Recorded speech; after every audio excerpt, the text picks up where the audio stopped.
முதலமைச்சர் ஸ்டாலின் பிறந்த நாள் கூட்டத்துக்குள் இழுத்து வரப்பட்ட கர்ஜிக்கும் சிங்கம்.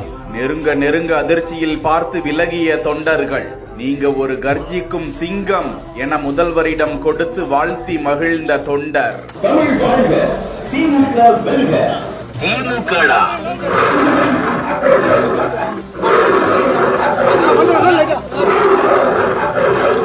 திமுகவின் தலைவரும் தமிழக முதலமைச்சருமான மு.க. ஸ்டாலின் பிறந்த நாளை முன்னிட்டு அவரை நேரில் சந்தித்து லட்சக்கணக்கான தொண்டர்கள் சென்னை அண்ணா அறிவாலயத்தில் பிறந்த நாள் வாழ்த்து கூறி பரிசுகளை வழங்கி வருகிறார்கள்.